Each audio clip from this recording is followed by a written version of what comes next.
We knew we were poor financially. We kind of had a mixed view of ourselves. We knew that we were that we had advantages because we came from a very literal, from a family that wrote books, read books,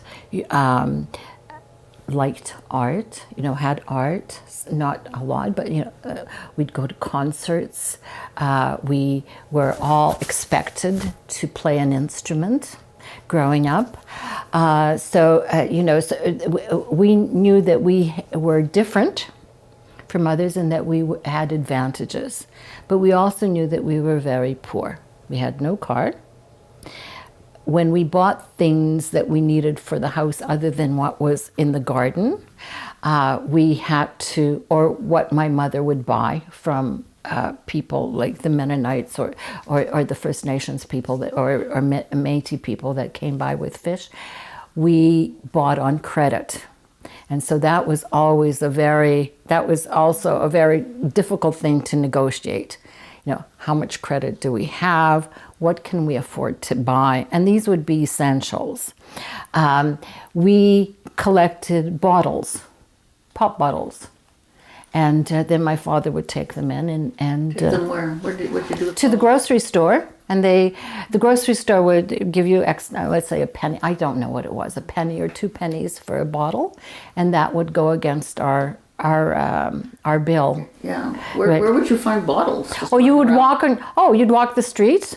As you walk, okay, we always walked to 147th Street and Stony Plain Road. That was a common, and so we'd walk and we'd have bottles, and my parents obviously had a bag, and we'd put it in there, and then, we would collect bottles, and people would throw them away, right? In the area that I grew up in, we had some working class people, in other words, people that actually had a job working in the working class, and then we had a lot of impoverished households. So right beside us was an impoverished household. What did that look like? They had a dog that was chained up, sometimes not. They had they didn't plant anything. We were very poor, but my mother sewed.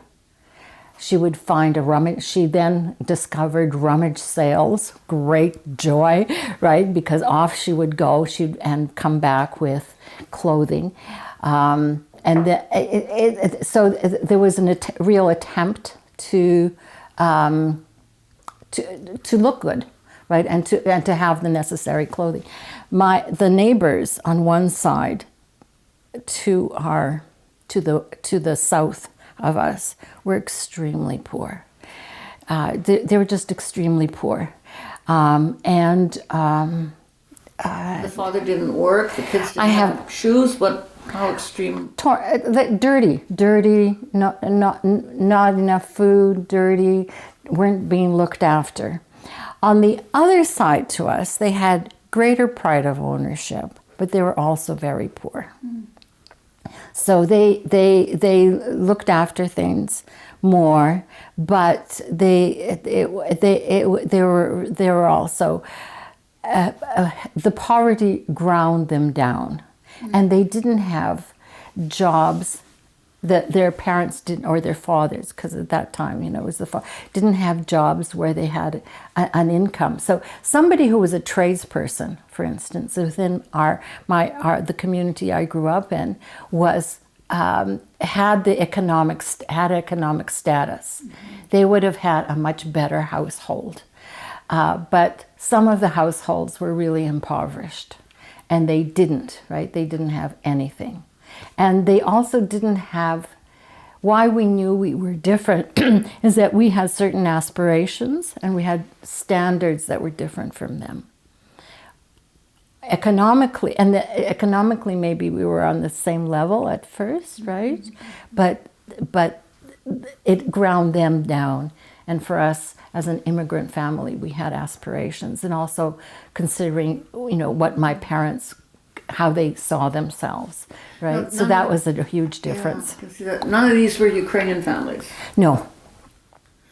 The high school was a mix. right? And we saw a whole mix of people there that you actually went daily to school with, but certainly saw the huge difference. So when we went into Edmonton, so the minute you crossed 149th Street from Jasper Place, right, the minute you walked in, you saw not just the occasional house, right, and yard that were well looked after.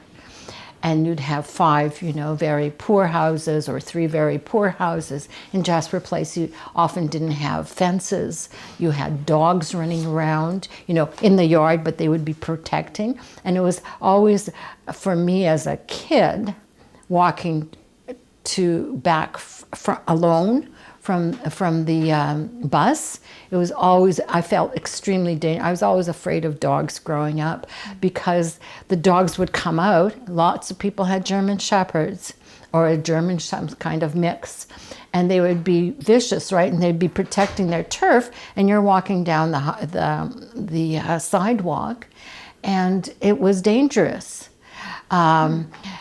So that's Edmonton, Jasper Place. It's a mix with the occasional really nice yard and house.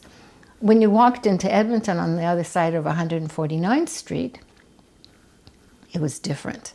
So the yards were looked after much more. The houses were larger. They didn't have those little houses, the kind that we lived in.